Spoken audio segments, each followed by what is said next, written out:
sprinkles. Awkward. Rio, only in theaters. Get a chance to win 25,000 pesos in the Icicon I Help I Win promo. Get a chance to win a Nikon D3100 in the Icicon I Help I Win promo. Icicon, scratch the code and register for a chance to win. Log on now. Kasama ninyo ang unang hirit at sikon sa pag-iingat ng inyong kalusugan. Sa unang hirit, misyong totoo ang unang hirit. Mga kapuso, dumating na po ang labi ni Sally Ordinario Villanueva, ang isa sa 3 Pinoy na binitay sa China sa kanilang tahanan sa Batasan Hills, Quezon City. May live report si Micaela Papa. Mika? Rhea, naiuwi na dito sa bahay ng pamilya Ordinario sa Batasan Hills, Quezon City ang labi ni Sally Ordinario Villanueva, isa sa mga Pilipinong binitay sa China noong 1 linggo. Sa mga oras na ito ay nagpapapila na nga ng mga kamag-anak at iba't ibang mga nakikiramay dito upang makita yung labi ni Sally Villanueva.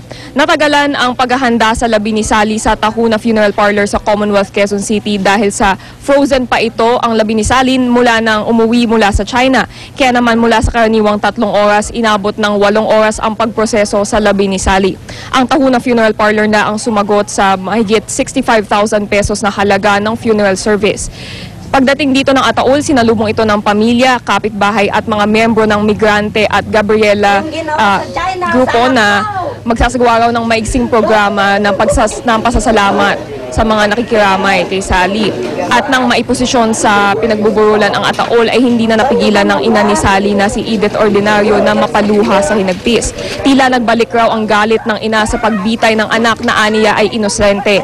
Panawagan ni Nanay Edith kahit wala na ang kanyang anak ay ipagpatuloy ang kaso laban sa mga nambiktima kay Sally para mabigyan ng katarungan ang kanyang kamatayan.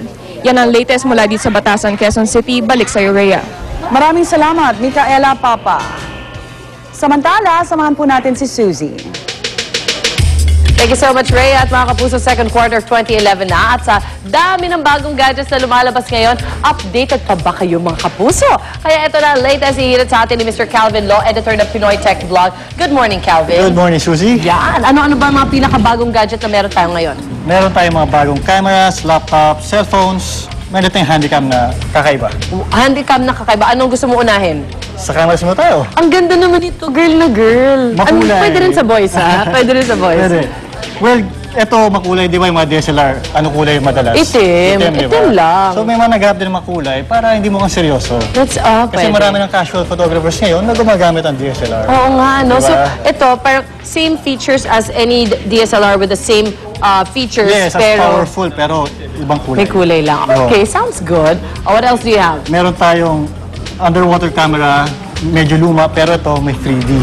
Ha? Anong 3D? Anong ibig sabihin yan? Pwede pag may 3D display, TV, or laptop, ganyan, pwede mo makita mga pictures in 3D. Wow naman. So, any picture picture natin together. Pag ano, pwede na 3D? Pwede. Aba 3D. naman. Lilitaw yung mga mukha, Yung mga pores. Ayoko na ito. Dala ka lang.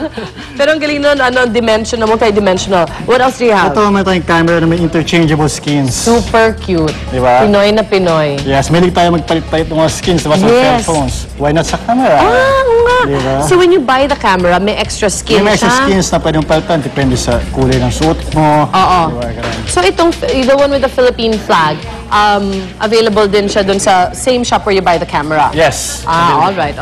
And then what else you have? Laptops? We have laptops. Ito, anong kakaiba dito? Tinan mo naman, Oo nga. dalawang Ay, screen. bakit ganun? Nasaan na yung keypad?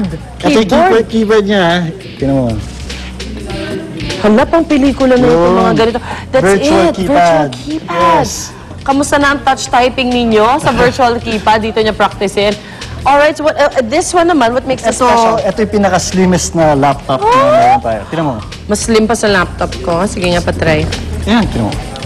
Di ba? Parang folder lang. Oo nga. There, ayan. Para makita nyo na manipis lang siya. Oh, hanep po.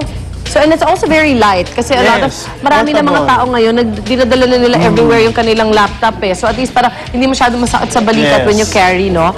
Alright, what else do we have? Cellphones, tinan mo to. Ito yung pinaka-slimmest cellphones. Tinan mo.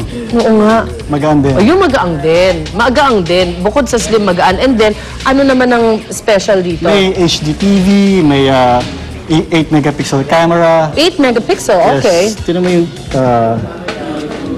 video. Medyo, Oh. Ay, parang may alien na talaga. Ano ba yan? parang TV, di ba? Oo. Parang TV. Galing oh. Check it out. Oh.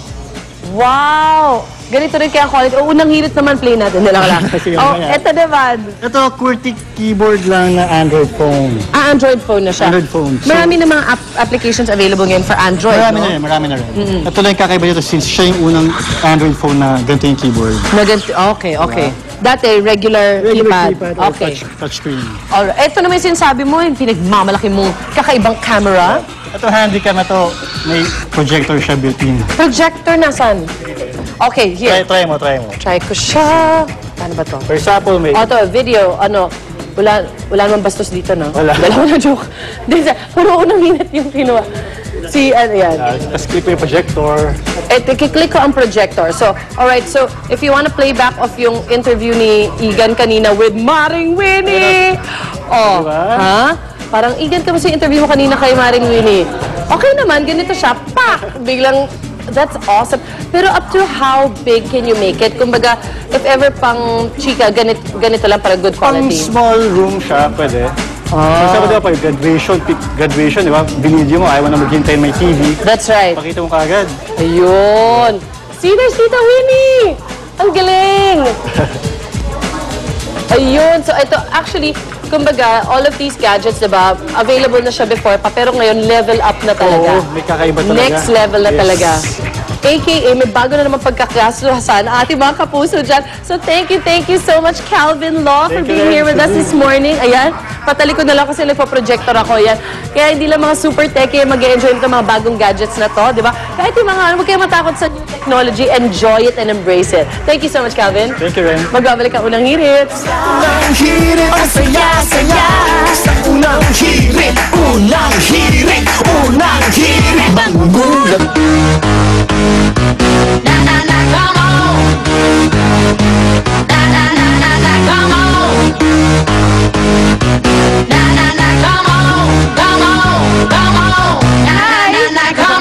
Alright, halos lahat naman ng mga bata yata, mga batang babae, no, nahihilig sa paglalaro ng manika.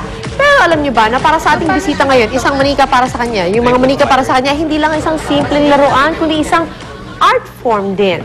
Narito po si Mr. Ange Calvo, hindi po Clavio, isang doll customizer. Good morning, Ange! Good morning! Good morning! Hi, Ange! Good morning! Uy, kwento mo naman kami tungkol sa iyong koleksyones ng mga manika na ang mga face kamukha ng celebrities. Yes, bali yung collection ko is parang customized dolls. So, what I do is parang binubura ko yung mukha nila tapos parang kung sino gusto mong kamukhang artista, yun, ginagaya ko. Yun ang idodrawing mo. Yeah. Pero basically, you buy those in the stores now, kumbaga, and then you just binubura mo lang. Ilan ba collection mo? Ilang dolls na meron ka sa bahay? So far, nasa 300 may. Wow! Sobrang liit lang pala ng sample na to. Ito, parang nakilala namin yung iba-iba. Others are very easy. Ito si Imelda, si Beyonce, and then si Cher, si Elizabeth Taylor. Si Lady Gaga, sobrang kamukha, grabe. Si Angelina Jolie, nahanap ko nga si Jennifer Aniston tsaka si Brad Pitt eh. Tapos magsasabunutan sila. But anyway, Parang ilagay natin sa gitna. can you demo kung paano mo ginagawa ito? Okay, bali yung unang step is pipili ka muna kung sinong gusto mong artista na gagayahin. Gusto ko si Pia. Sige, ayan. So, kagaya niyan, si Hawak ni Beyonce, Lulu. Okay, tapos Beyonce. pipili tayo ng face mold na kamukha ni Beyonce. Okay. So, ito yung napili natin. And then, ang secret kasi dyan, first, para sa mga yung nagsisimula pa lang mag-customize, pwedeng patungan nila yung paint para at least hindi sila may hirapan. Anong paint anong klase? Acrylic. Okay. Yung nasa bote. Kasi pag nasa tube, may hirap siya gamitin. Okay. Mga bata, makinig kayo. I'm sure marami kayong mga dolls na sisirain ngayong sabi. Buburahin natin siya. Ano wag? Yan. Madali lang ba siyang burahin? Anong gamit Madali mo? na siya. Acetone lang. Yung normal na acetone. Mamumura na. Tapos cotton buds. Okay. Buds lang para eksakto Tapos sa parang i-rub lang na gano'n. Wala na siyang wala. Ay, yun lang pala. Yes. Ganun lang siya padali. ito yung magiging itsura niya. After, ganyan na yung itsura niya. And then, Pipintahan na. then na tayo sa start ng acrylic. Gano'ng katagal okay. bago ka makabuo ng isa? Tsaka yung costume, ha?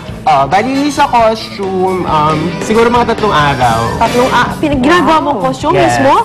Ikaw ang nagtatahi. Yes. Bali, pinapattern siya. Yung normal na ginagawa pag naggagawa ng damit ng tao. Oo. So, Ang galing. kailan ka nagsimula mag-customize sa mga dolls? Nagsimula ako mga 3 years ago. 3 years. Paano yung, for example, ako, gusto ko magkaroon ng mukha ng kaibigan ko, mga anak ko, pwede ko Mukha ilapit ko, sa ayaw mo? o mukha ni Lolo, kaibigan ko, di ba? Pwede. Pwede. Tapos what do you need? Picture lang? Picture Or lang. kailangan ko dali Clear si Lolo lang. sa'yo? And you mentioned kasi pwede rin itong gamitin like as a cake topper Cake pag may mga toppers, special for brides and occasion. grooms. At least customized talaga siya. Naku, Mari, mga December. December, balik ka sa birthday namin, ha? Kailangan may mga mukha kami dyan, ha? Uy, maraming salamat, Ange. Thank problem. you. Anytime. Kaya mga gawa mo. Talagang iba talaga pag creative kang tao, no? At may abilidad talaga ang mga Pinoy. Kaya naman ang mga manika, hindi na lang pambata, mag-e-enjoy na rin to ng mga young at heart. Tayo lahat yon o love ang art. Ayan, dyan po kayo mga puso, babalik agad ang unang hirit. I like it, Saya sa unang hirit, unang hirit, unang hirit. Bangbulat ka. Unang hirit, unang ka.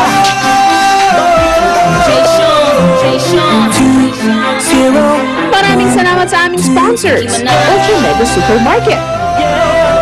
It's alright.